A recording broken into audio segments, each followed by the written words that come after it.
السلام علیکم دوستانو. د انحصار کیمپ نه اوس ووتو. ډېر سخت ستړی سوی یم. ډېره ستړې ده پکې څه چې انحصار کې سخته ستړې مو تېره کړه. دوه ورځې موږ ورشو چې دلته ولاړې ډېر زیات فضیلت دی.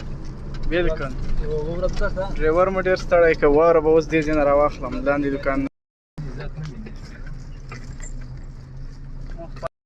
مو خپل دا کیسه ورته وکړه.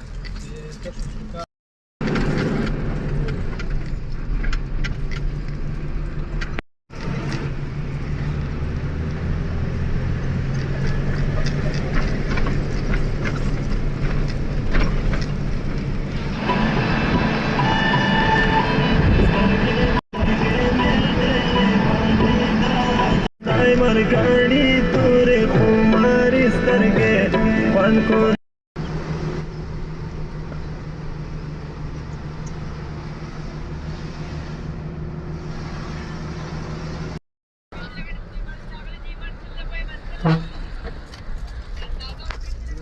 ډېر رش دی.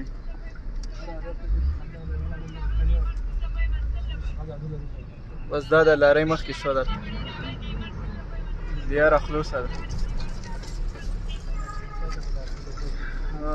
په خیر سره ترخم نه راواوښتو. اوس دا پته نه راته لګي چې کوم ځای ته راورسېدو.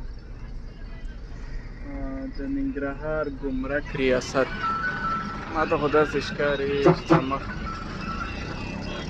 دا بازار به هم ننګرهار کې راځي. نه زه بلد یم نه ډریور بلد دی. په توره شپه کې یو په توره شپه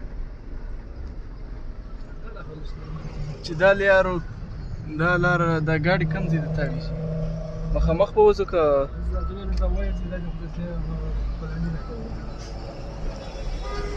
هغه روډ ته وځو.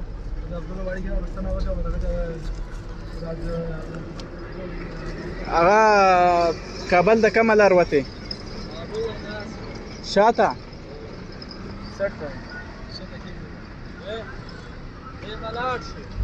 کار مارم خلاص کړ نه کډه ده کډه کابل لکه باندې وځي هغه کارم کډه ده هغه بس داسې راواوړه دې لار باندې راواوړه کډه ده کې کابل ته داسې لار شي بګي کابل ته داسې سیده وتلې ده پته نشته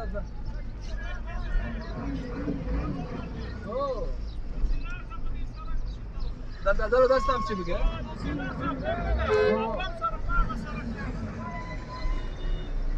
دا ښه ده چې پښتنه مو وکړه که نه اوس به خدای کوم ځای ته وتي وبکي. داسې کیسې دي چې بلد نه یې پښتنه به کوئ. پښتنه ډېره ضروري ده. دا کوم پښتنه نه وای کړی اوس به خدای کوم ځای ته وتي.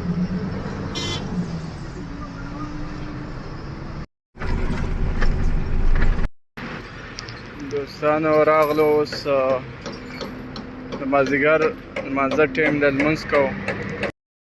د مازدیګر لمونځ مو وکړه. اوس به واپس بیا روانېږو. ډېر سخت ستړي شو باډر کې. نو غالبا جلال آباد به یې دا ځای زه خپله بلد نه یم. تقریبا دا ځای ما ته جلال آباد ښکاري.